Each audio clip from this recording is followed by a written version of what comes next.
নমস্কার, আপনারা দেখছেন আরএস টিভি চ্যানেল বিনোদন 24 ঘন্টা। আরএস টিভি লাইভের দর্শকবৃন্দ, আজ আপনারা আরএস টিভি লাইভের পক্ষ থেকে দেবাদিদেব মহাদেবের তীর্থক্ষেত্র তারকেশ্বরের ওপরে একটি নতুন ভিডিও দেখতে চলেছেন। আজ শ্রাবণী সোমবার, মহাদেবের পুজোর দিন, তাই নিজের মঙ্গল কামনায় লক্ষ লক্ষ ভক্তের দল বাঁক কাঁধে নিয়ে তারকেশ্বরে পৌঁছে যান মহাদেবের মাথায় জল ঢালার উদ্দেশ্যে।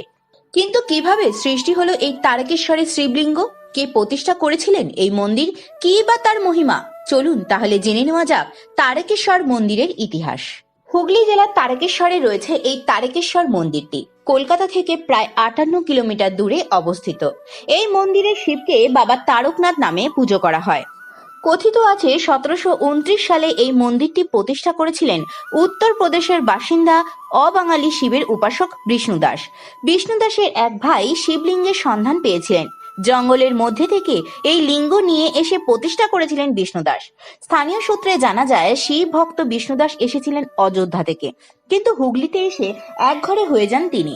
স্থানীয়রা তাকে ঠিক ভালো চোখে দেখতেন না, এমনকি তার ওপর চলতো অত্যাচারও।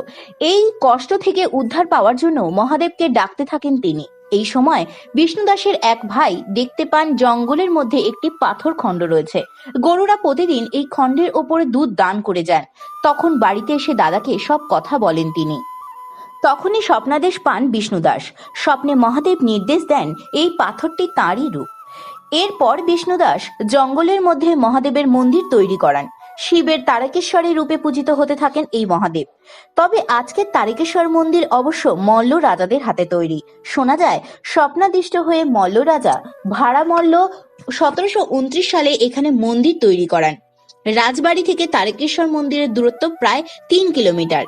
এতটা পথ রানীমার পূজা দিতে আসতে অসুবিধা হয়, তাই পরিকল্পনা শুরু হয় মন্দির স্থানান্তরের কাজের জন্য।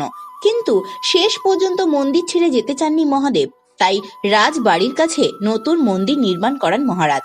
পরে আটচালা মন্দিরটি তৈরি করেন শিয়াখালার গোবর্ধন রক্ষিত। তারকেশ্বর মন্দিরটি বাংলার চালা স্থাপত্যের আদর্শের উদাহরণ।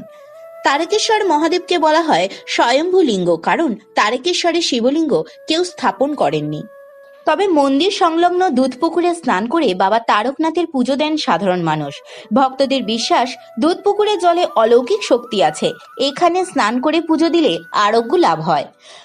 মহাশিবরাত্রি ও শ্রাবণ মাস এবং চৈত্র সংক্রান্তিতে তারকেশ্বর মন্দিরে বিশেষ উৎসব হয়ে থাকে। প্রতি সোমবার হয় বিশেষ পূজা। তবে শ্রাবণী সোমবারগুলিতে লক্ষ লক্ষ ভক্তের সমাগমে মেতে ওঠে মন্দির প্রাঙ্গণ। জয় বাবা তারকনাথের জয় সেবা লাগিয়ে মহাদেবের সামনে ধূপধুনায় ভরে ওঠে আশপাশ।